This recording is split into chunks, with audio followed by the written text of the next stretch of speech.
오늘 우리에게 주신 하나님 말씀 함께 보겠습니다. 요한복음 1장 1절에서 13절입니다.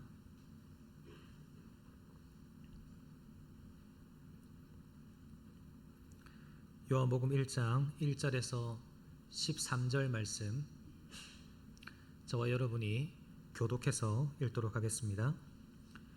태초에 말씀이 계시니라. 이 말씀이 하나님과 함께 계셨으니 이 말씀은 곧 하나님이시니라. 그가 태초에 하나님과 함께 계셨고 만물이 그로 말미암아 지은 바 되었으니 지은 것이 하나도 그가 없이는 된 것이 없느니라. 그 안에 생명이 있었으니 이 생명은 사람들의 빛이라. 빛이 어둠에 비치되 어둠이 깨닫지 못하더라. 하나님께로부터 보내심을 받은 사람이 있으니 그의 이름은 요한이라. 그가 증언하러 왔으니 곧 빛에 대하여 증언하고 모든 사람이 자기로 말미암아 믿게 하려 함이라. 그는 이 빛이 아니요 이 빛에 대하여 증언하러 온 자라. 참빛 곧 세상에 와서 각 사람에게 비추는 빛이 있었나니 그가 세상에 계셨으며 세상은 그로 말미암아 지은 바 되었으되 세상이 그를 알지 못하였고 자기 땅에 오매 자기 백성이 영접하지 아니하였으나 영접하는 자 곧 그 이름을 믿는 자들에게는 하나님의 자녀가 되는 권세를 주셨으니. 함께 읽겠습니다. 이는 혈통으로나 육정으로나 사람의 뜻으로 나지 아니하고 오직 하나님께로부터 난 자들이니라. 아멘. 기도하겠습니다. 은혜와 자비가 풍성하신 하나님 우리 아버지, 오늘도 우리를 예배의 자리로 불러주시고 하나님을 예배하게 하시니 감사합니다. 이 시간 우리의 닫힌 마음을 열어주시고 오직 하나님 한 분만을 사모하게 하시며 우리에게 들려주시는 그 하나님의 말씀을 청종하며 귀 기울이게 하여 주시옵소서. 이 말씀을 우리의 가슴 깊이 새기게 하시고 이 말씀대로 살아갈 때에 하나님의 그 말씀의 능력이 우리의 삶에 충만할 수 있도록 역사하여 주시옵소서. 홀로 하나님 한 분만 영광 받으시기를 원하옵고 예수님의 이름으로 기도합니다. 아멘. 한 주간 잘 지내셨습니까? 네. 오늘도 본문의 말씀을 가지고 태초에 말씀이 계시니라 라는 제목으로 하나님 말씀 함께 상고해 보고자 합니다. 지난 한 달 동안 우리는 창세기 말씀을 묵상을 해왔습니다. 그리고 오늘부터 앞으로 4월 초까지는 이제 요한복음 말씀으로 우리가 함께 말씀을 나누려고 합니다. 주일 예배뿐만 아니라 새벽 기도회 그리고 금요 기도회도 계속 매일 성경 순서에 따라서 요한복음을 함께 살펴보려고 하니까 우리 성도님들께서도 말씀을 먹고 또 함께 묵상하는 일에 열심을 내주시면 참 좋겠습니다. 말씀을 본격적으로 살펴보기에 앞서서 우리가 흔히 간과하고 넘어가기 쉬운 질문 하나를 드리려 합니다.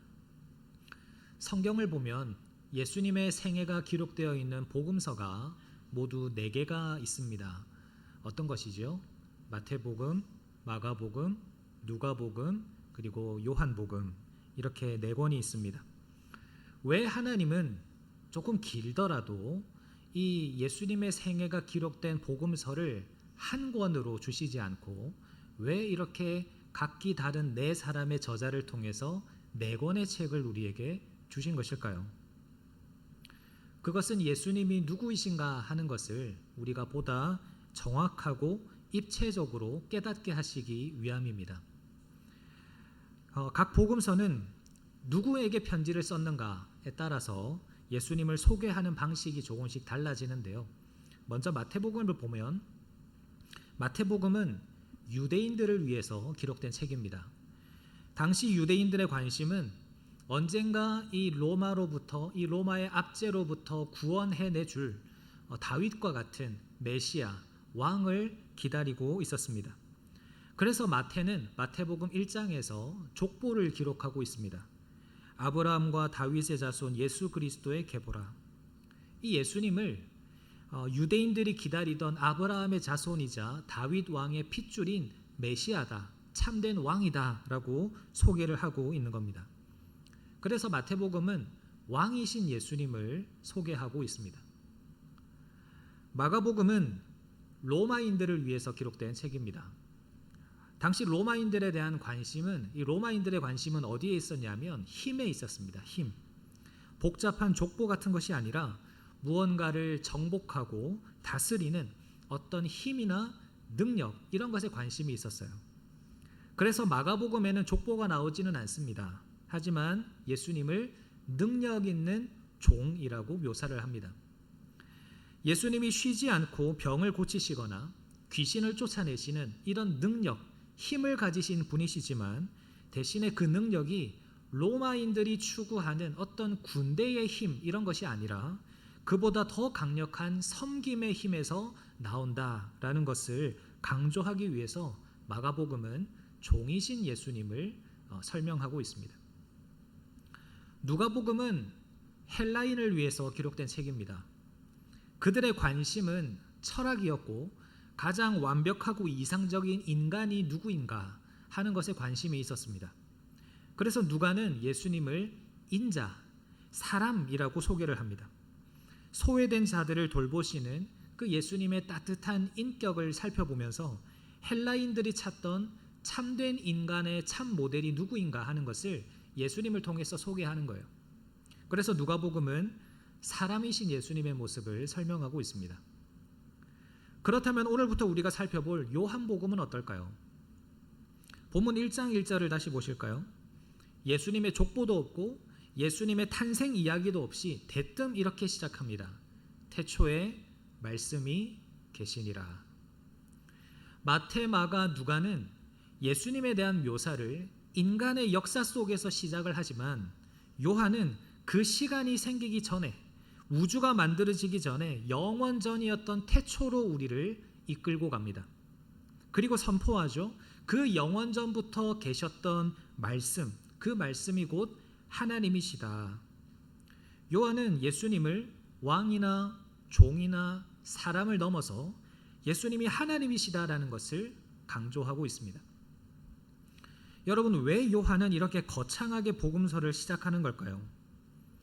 요한 자신이 이 요한복음을 기록한 이유에 대해서 요한복음 20장 31절에서는 이렇게 설명합니다. 오직 이것을 기록함은 너희로 예수께서 하나님의 아들 그리스도이심을 믿게 하려 하며 또 너희로 믿고 그 이름을 힘입어 생명을 얻게 하려 함이니라. 요한이 요한복음을 기록한 목적은 간단합니다. 예수님이 하나님이시다라는 사실을 믿음으로 우리에게 생명을 얻게 하기 위함입니다. 여기서의 생명은 지금 우리가 숨쉬고 살아가는 이런 생명이 아니라 영원하신 하나님과 연결되어 있는 진짜 생명, 영생, 다른 복음서에서는 구원이라고 설명하는 그 생명을 의미합니다. 그렇다면 여기서 또 우리는 질문할 수 있어야 됩니다. 왜 우리는 하나님이신 예수님, 우리에게 생명을 주시는 그 예수님을 만나야 하는가? 왜 요한은 그 당시 사람들을 향해서, 그리고 오늘날 이 시대 우리들을 향해서 예수는 하나님이시다라는 것을 강조하고 증거하고 있을까요? 불과 한 달 전에 우리는 송구영신 예배를 통해서 창세기 1장 말씀을 살펴보면서 올해는 우리가 하나님 보시기에 좋았더라라는 인생이 되면 좋겠다라고 다짐하고 말씀을 나누었습니다. 그런데 이렇게 한 달이라는 시간이 지났는데 지금 현재 우리의 상태는 어떠합니까? 그 결단과 또 그 사모함이 여전히 우리 안에 있는가 하는 것입니다. 현실이라는 이름을 핑계 삼아서 다시금 이전의 모습으로 돌아가지는 않았는가? 우리는 우리 자신을 찬찬히 돌아볼 필요가 있습니다. 하나님 없이 우리의 뜻대로 살아가고자 하는 그런 우리의 삶의 상태를 성경은 창세기 1장 2절의 표현대로 혼돈과 공허와 흑암의 상태라고 말합니다. 내 삶의 우선순위가 뒤죽박죽이 되어서 내 삶의 목적을 잃어버린 채로 그렇게 혼란스럽게 살아가는 혼돈의 상태. 아무리 채우려고 해도 채워지지 않아서 뭔가 허전함이 있어서 사람으로도 채워보고 돈으로도 채워보고 온갖 시도를 하지만 결국은 공허한 상태. 그리고 앞을 보지 못하는 그런 불안함 때문에 늘 걱정과 염려 가운데 살아가는 흑암의 상태.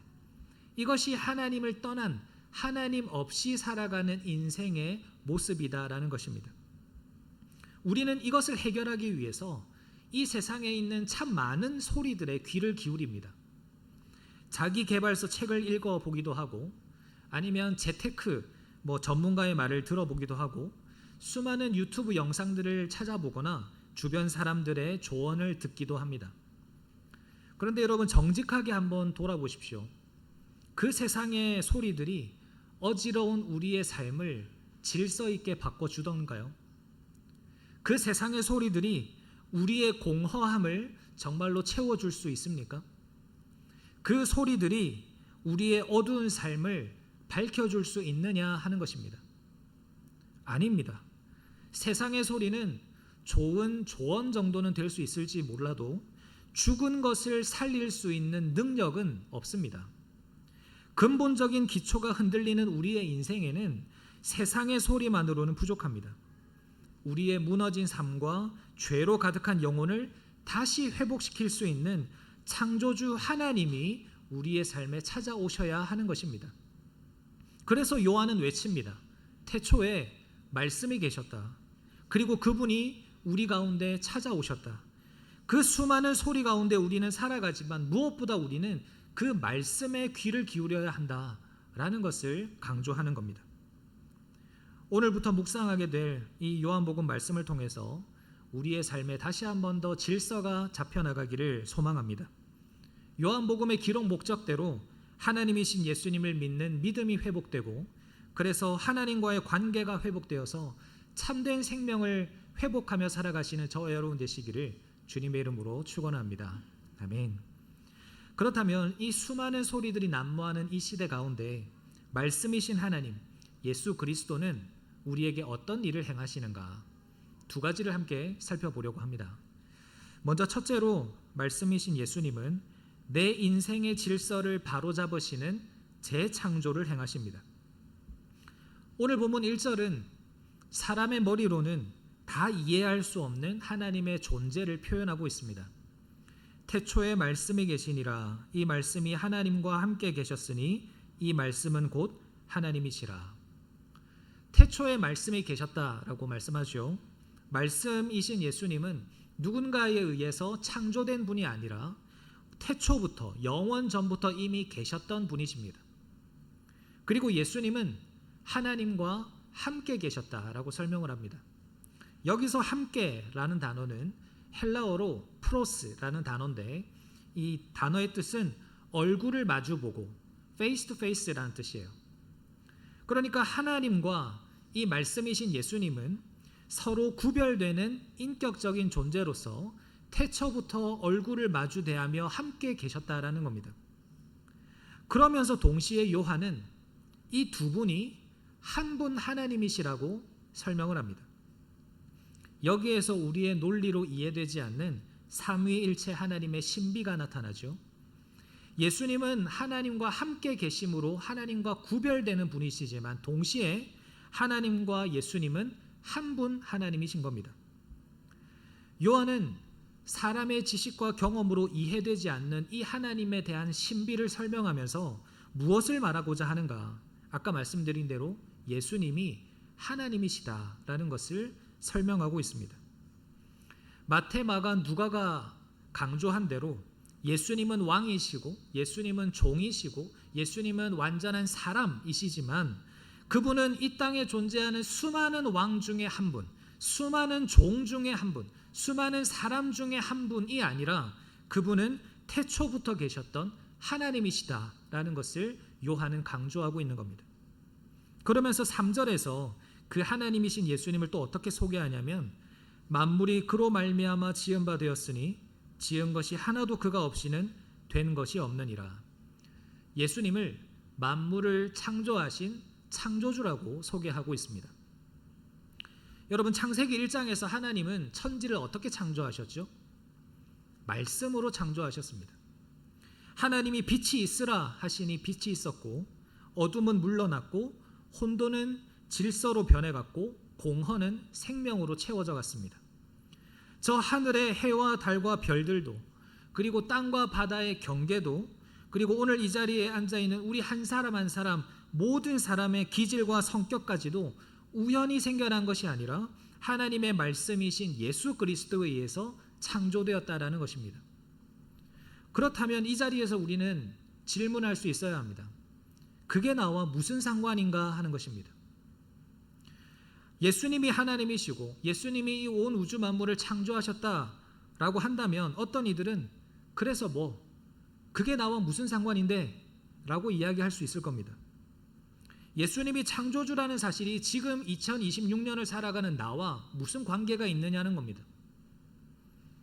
그런데 예수님이 창조주라는 사실은 우리에게 아주 중요한 의미를 담고 있습니다. 그래서 요한복음을 시작하면서 요한이 이 부분을 강조하고 있는 거예요.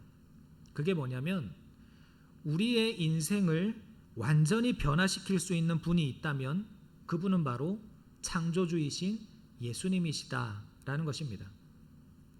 창조의 능력이라는 것은 단지 아무것도 없는 것에서 무언가를 만들어내는 것도 있지만, 그래서 혼돈 가운데서 질서를 만들어내고 또 공허하고 텅 빈 가운데서 생명을 채워내고 결국 보시기에 좋은 상태로 만들어내는 것, 이 모든 것이 다 창조의 능력이고 창조주의 능력이고 이것이 예수 그리스도의 능력이다라는 것입니다. 그렇기 때문에 우리 인생이 하나님을 떠나 있을 때, 혼돈과 공허와 그 흑암의 상태일 때 어떻게 하면 이것을 바로잡을 수 있는가? 그것은 내가 노력한다고 되는 게 아닙니다. 내가 많은 돈을 투자한다고 되는 것도 아닙니다. 세상의 소리를 많이 듣는다고 되는 것도 아닙니다.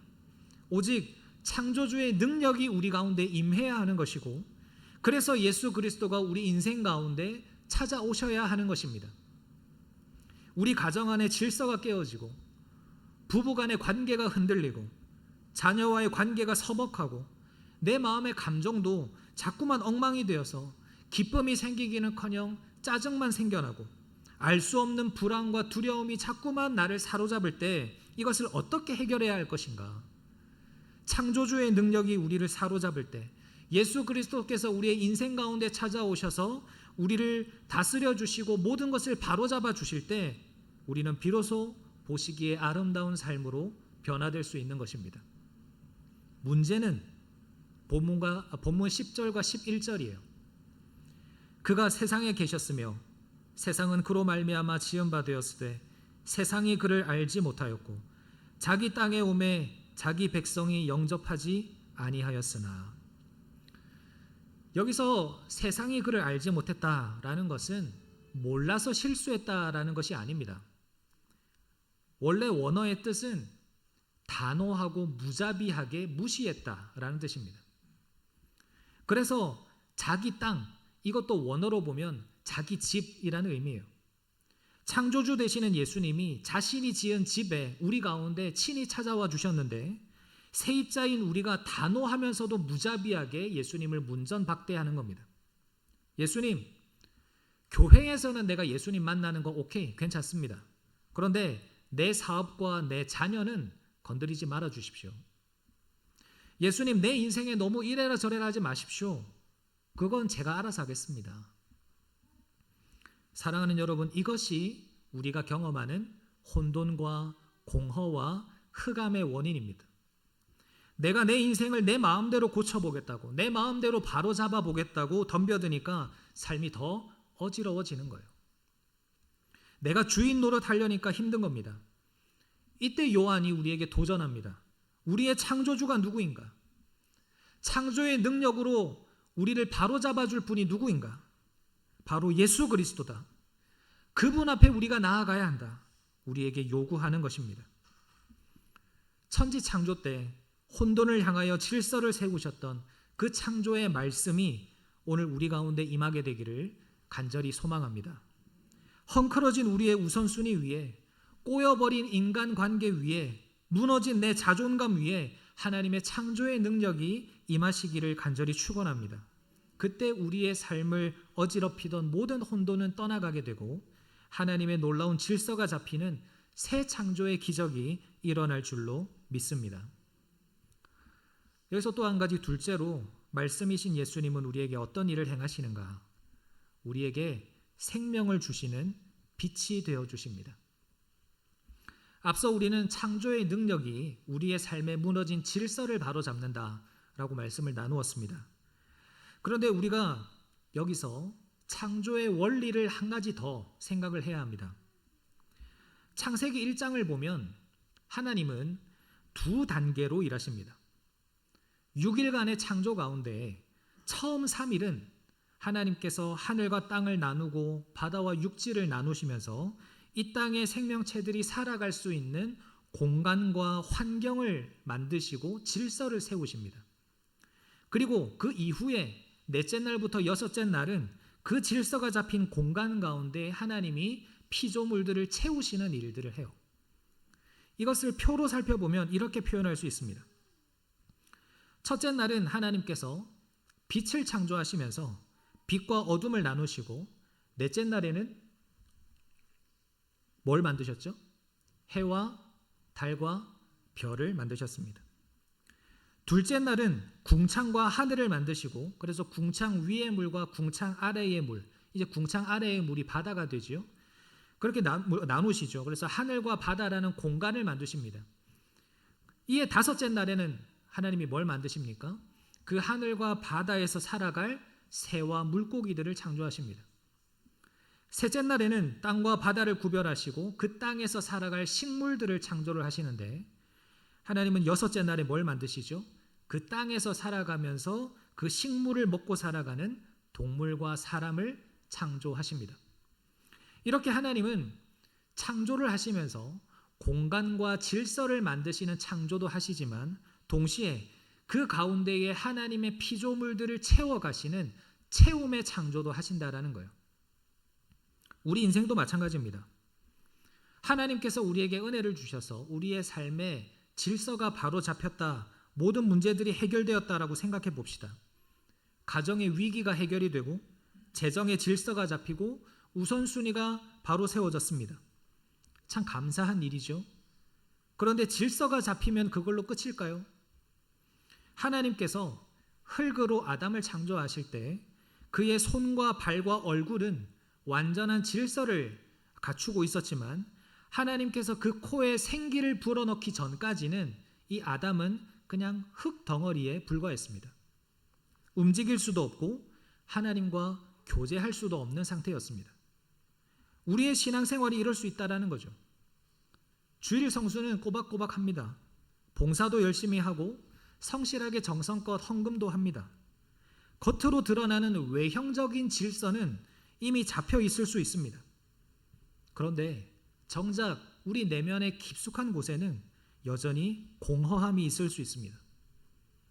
예배를 드려도 감격이 없고, 찬양을 드려도 여전히 기쁘지가 않고, 기도를 드려도 그냥 벽에 대고 이야기를 하는 것 같은, 돌아서면 알 수 없는 공허함과 무기력함이 찾아옵니다. 여러분, 왜 그럴까요? 그것은 생명이 희미하기 때문입니다. 집은 지어져 있지만 불이 들어오지 않아서 여전히 캄캄한 상태에 있는 것과 같은 겁니다. 그래서 사도 요한은 본문 4절에서 우리가 무엇으로 채워야 할까를 설명하는데요. 4절을 보면 그 안에 생명이 있었으니 이 생명은 사람들의 빛이라. 요한은 예수님을 그냥 빛이다 라고 말하지 않고 먼저 생명이라고 설명합니다. 여러분, 이것이 참 중요합니다. 우리가 믿는 예수님은 우리의 인생을 그냥 잘 관리해 주시는 관리자, 매니저 정도가 아니라 그 정돈된 우리 안에 들어오셔서 자신의 생명을 불어넣어 주심으로 우리를 진짜로 살아 숨쉬게 하는 분이라는 것을 요한은 강조하고 있는 것입니다. 제가 밴쿠버에 올 때 들었던 말들 중에서 많이 들었던 말 중에 하나는 밴쿠버의 겨울은 참 힘들다는 말이었습니다. 공감이 되시나요? 레인쿠버라는 말처럼 비도 많이 내릴 뿐만 아니라 또 해도 빨리 져서 밤이 길잖아요.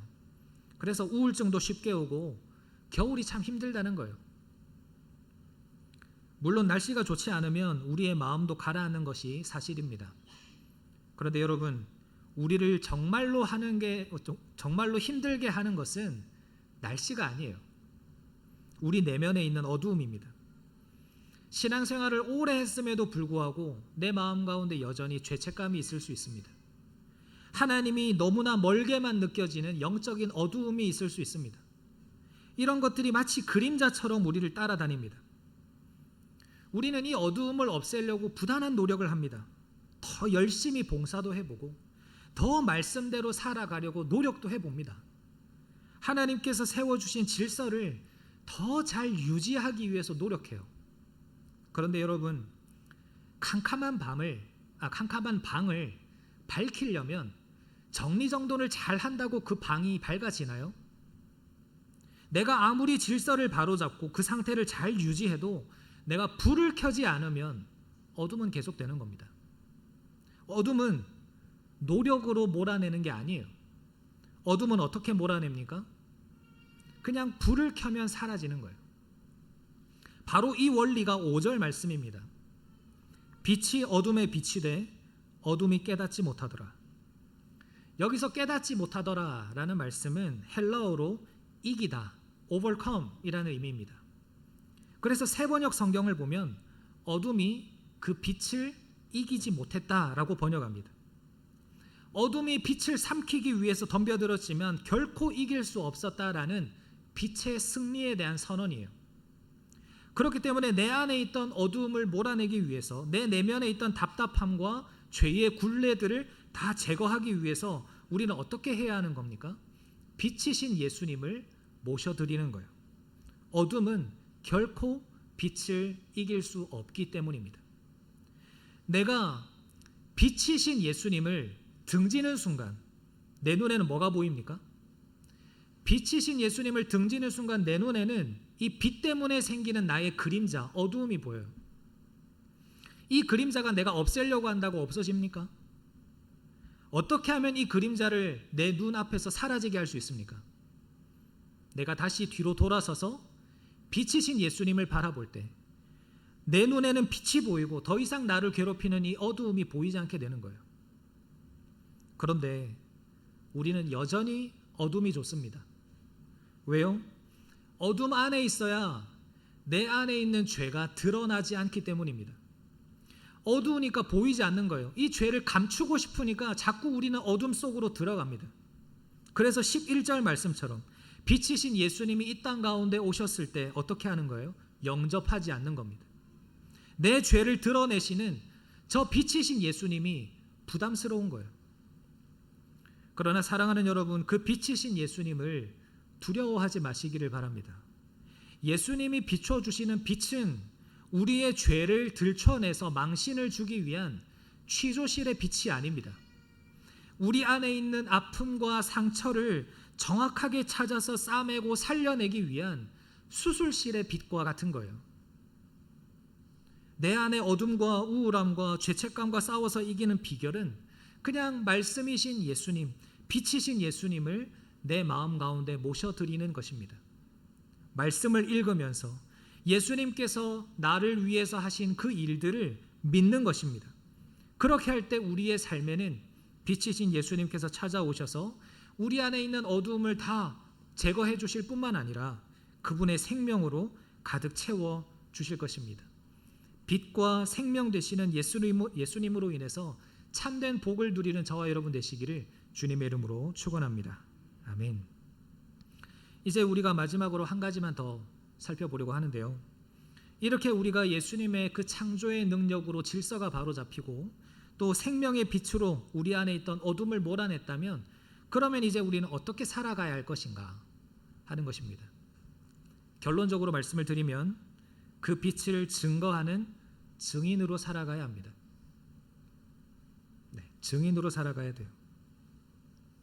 오늘 본문의 흐름을 잘 보십시오. 요한이 예수님은 하나님이시다라는 것을 강조하기 위해서 1절부터 5절까지는 그 하나님이신 예수님을 드러내기 위해서 태초, 하나님, 창조, 생명, 빛 이런 스케일이 큰 단어들을 사용을 합니다.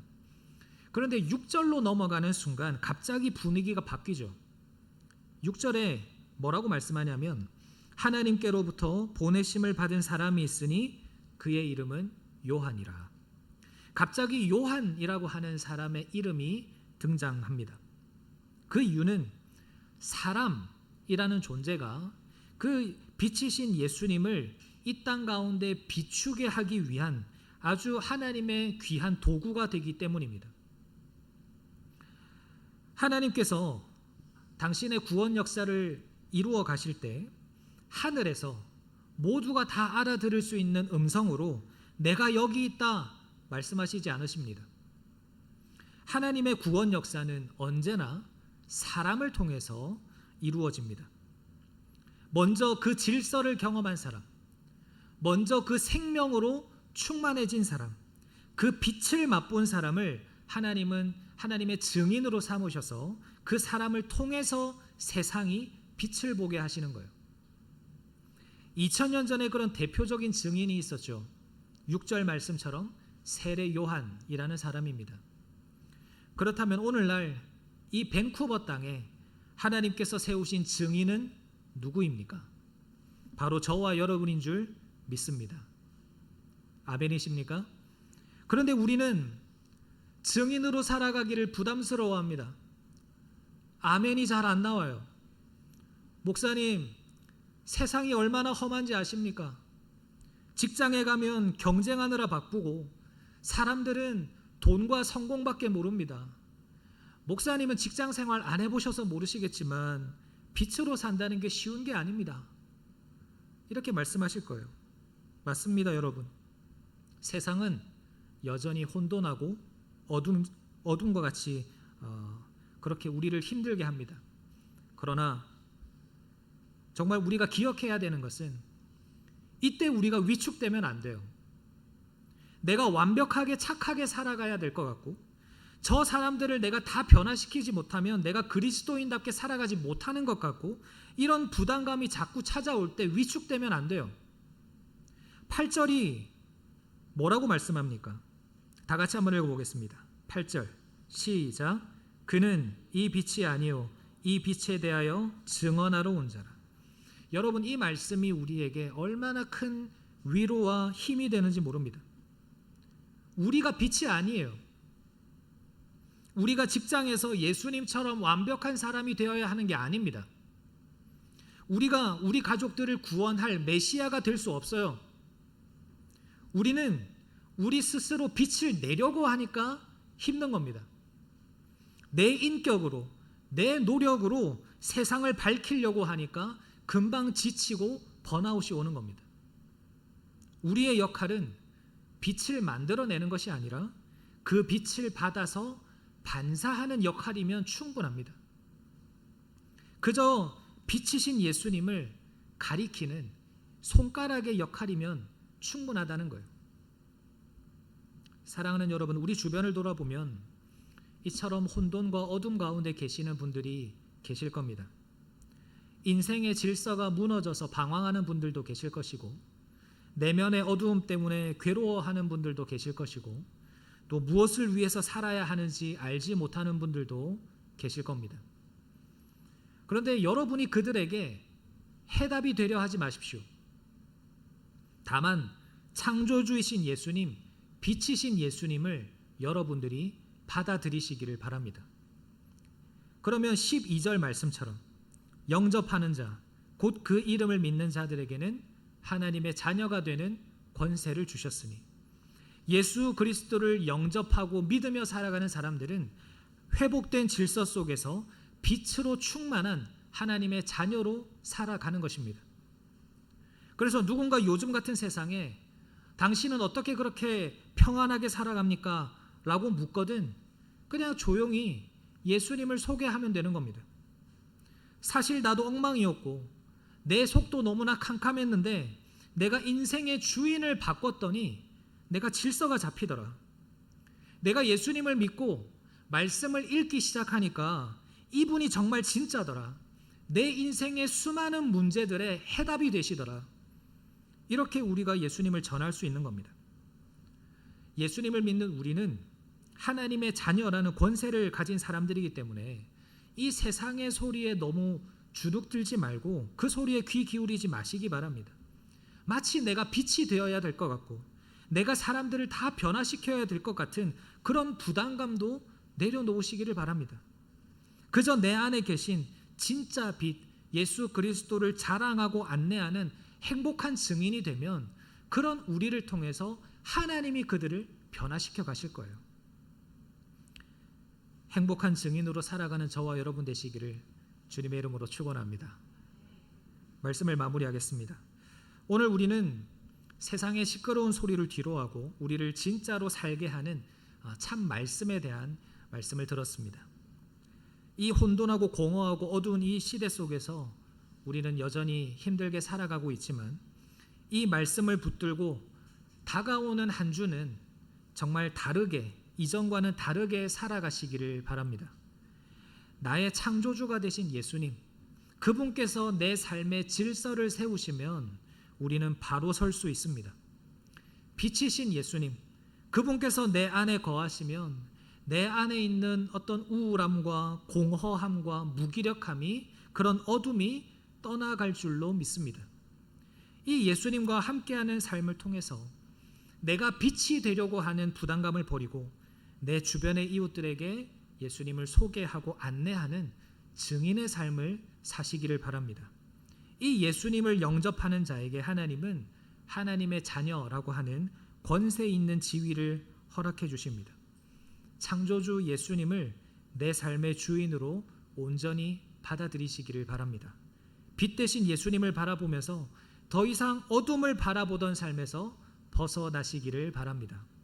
혼돈 속에 있던 우주를 아름답게 만드셨던 그 예수 그리스도의 창조의 능력이 우리의 남은 인생을 가장 아름답게 재창조하실 줄로 믿습니다.